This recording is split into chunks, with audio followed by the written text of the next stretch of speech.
Hello' বন্ধুসকল, আজি আলোচনা কৰোঁ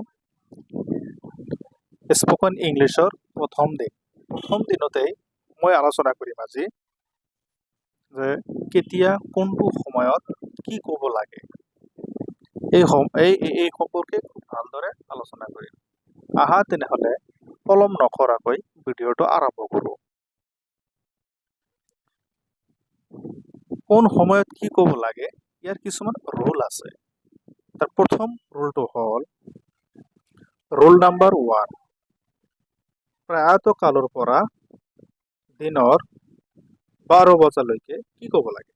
প্ৰাতঃকালৰ পৰা দিনৰ 12 বজালৈকে গুড মৰ্নিং ক'ব লাগে। কি ক'ব লাগে? Good morning.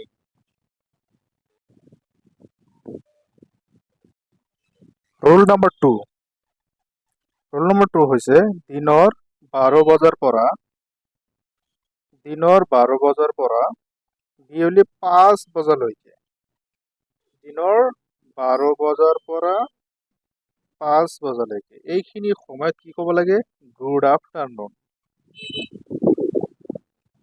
তেনেহ'লে মনত ৰাখিব বন্ধুসকল, দিনৰ 12 বজাৰ পৰা আবেলি আকৌ 5 বজালৈকে গুড আফটাৰনুন বুলি ক'ব লাগে।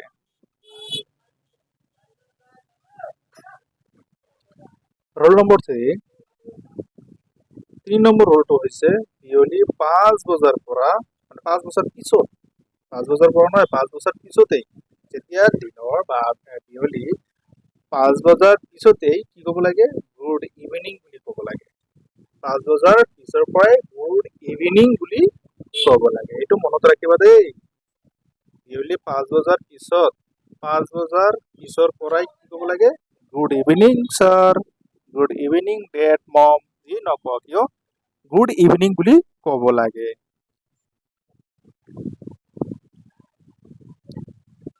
ৰোল নম্বৰ 4 কি আছে? ৰাতি বিদায় লোৱাৰ সময়ত, ৰাতি যেতিয়া বিদায় লোৱাৰ সময়ত কি ক'ব? Good night. ৰাতি বিদায় লোৱাৰ সময়ত গুড নাইট বুলি ক'ব।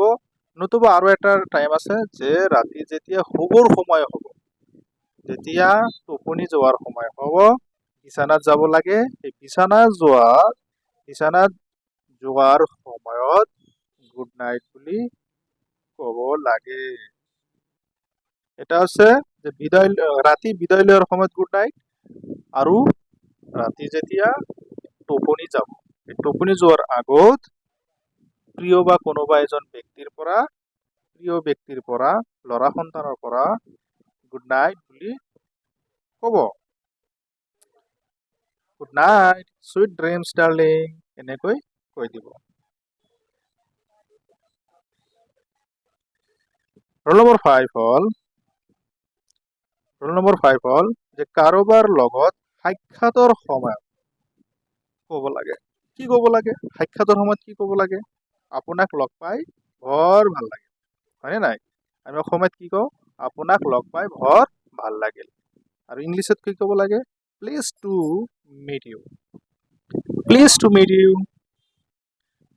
কাৰোবাৰ লগত যেতিয়া সাক্ষাৎ হয়, সেই সাক্ষাতৰ সময়ত প্লিজ টু মিট ইউ বুলি ক'ব লাগে।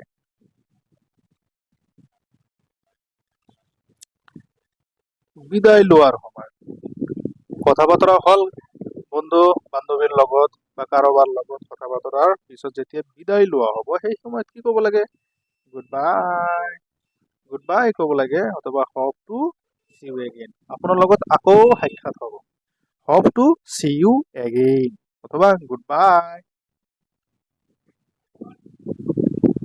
বন্ধুসকল, যদি ভিডিঅ'টো ভাল লাগে তেনেহ'লে লাইক, শ্বেয়াৰ এণ্ড কমেণ্ট কৰিব। লগতে মোৰ চেনেলটো ছাবস্ক্ৰাইব কৰিব এনেকুৱা ভিডিঅ' পোৱাৰ বাবে। আৰু দৈনন্দিন জীৱনত মই এনেকৈ ভিডিঅ' দিম, আপোনালোকে চাই থাকিব। আৰু ভিডিঅ'বিলাক চাই থাকিলে আপোনালোকেও ভালদৰে ইংৰাজী শিকিব পাৰিব। Thank you so much for watching this video.